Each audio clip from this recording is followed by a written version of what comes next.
Hi there, good morning. Thank you so much for stopping by. My name is Jenny, and today I am going to do an oracle read for the month of October. Since today is October 1st, I wanted to give you a heads up on what to expect this month, what to pay attention to, and just a general idea of like what kind of work we need to be looking at this month.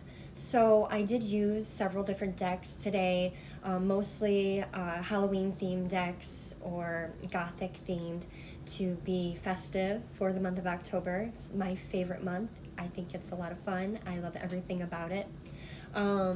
So I want to get into it. I'm going to try to move through quickly because there's a lot of information. Let's start with the first oracle deck I pulled from, which is my Dark Gothic Tarot deck.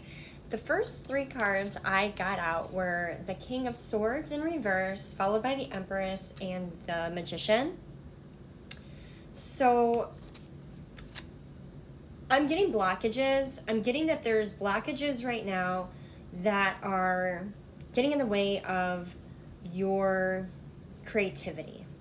You do have the potential, and there's something that you're currently working on right now that that is going to take a lot more focus and dedication on your part. You have the groundwork laid out.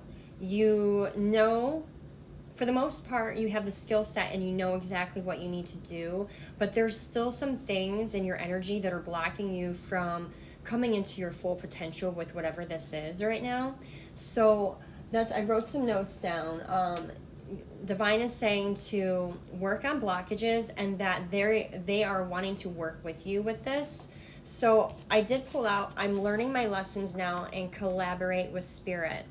They're saying that you're looking in all the wrong places for collaborations at this time and for assistance. You're looking outward when you should be looking inward because your biggest supporters and the best guidance that you possibly will have at this time is them. They are trying to help you and give you the advice and the tools that you need, but you keep listening to what other people have to say and you keep focusing on opinions of others.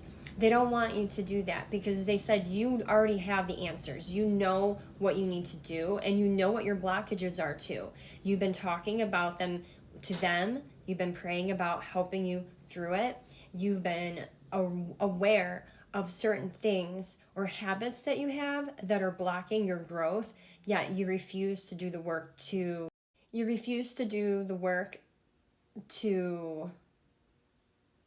accelerate your growth and to finally tune in and tap into spirit and get this job done. They want you to focus on healing right now. Healing, actually I pulled two cards from my deck, both came out. It's time to heal, and come healing of the body, come healing of the mind. So we have two different cards here that came out that talk about healing, and they are going to assist with that as well. They are giving you the guidance. You may repeat certain things to yourself on a daily basis. It could be something simple like, I need to cut out sweets. I need to cut out sweets, but yet you keep eating the sweets. And then you're like, okay, I'm cutting out the sweets, but I'm just going to wean myself off the sweets. I'm just going to have one. They're saying if you keep repeating the same thing to yourself over and over again and you keep hearing that you need to do something, but then you refuse to do it, that's on you. You need to stop doing whatever it is that you keep telling yourself to stop doing, if that makes sense. And it may not seem, in the grand scheme of things, to be a big deal to you. Like, how could these sweets really hinder my growth in this area that I'm working on? It has nothing to do with it. But you don't see the big picture that Divine sees. They see the end goal. They see what will happen to you in 10 years, 15 years, 20 years from now if you don't stop this habit, whatever it is, right at this moment. If you start putting the work in now, then they see your dedication to this. They see the longevity. Maybe your lifespan extends by another 25 years to be able to fulfill whatever it is that you're working on. It could be a number of things, but whatever it is, they want you to start putting in that hard work and really, really trying to do what it is that you've been doing. And healing is the first step, and they're going to help you. They're asking you to collaborate with them right now and no one else. Listen to your inner voice. That's them.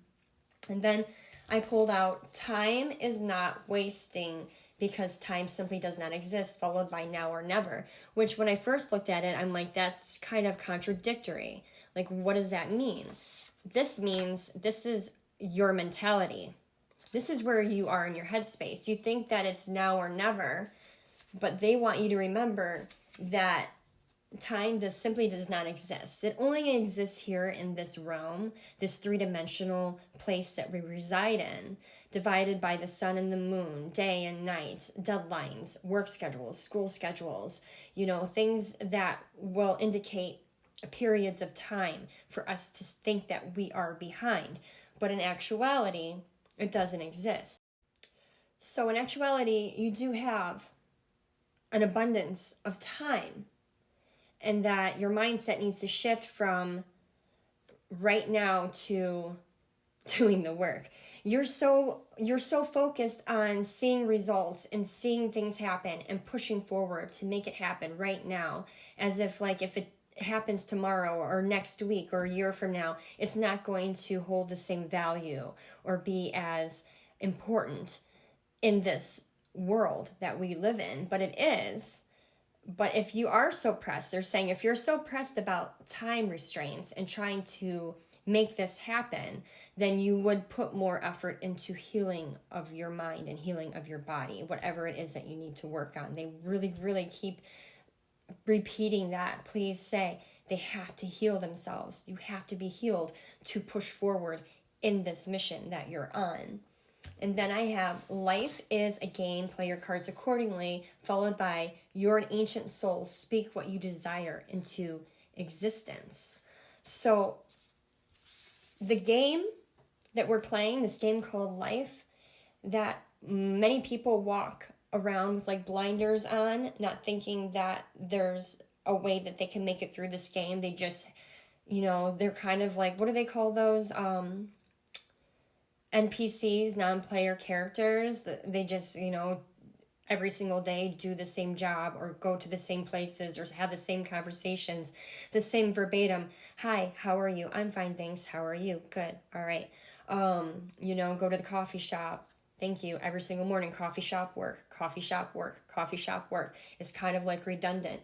They're saying that you recognize in yourself that you see past that. You see past the illusions. I think I even wrote that down. Yes, in my notes. It says here, first time experiencing the thinning of the veil awakened, which is this month. This is your first time around being able to see things from a different perception while the veil is thinning, and illusions. You're going to be able to see past illusions better than you have in the past. And other people can't, but you can. And they're saying right now you need to use discernment with everything, and pay attention to signs and synchronicities. Again, you are an ancient soul. You've done this before. You have lived many lives over and over and over and over again in this three-dimensional realm and in other parts of the universe and other avatars, that you know what you're doing. You've done it before, and every time you've come back, you've grown stronger and wiser, and you have picked on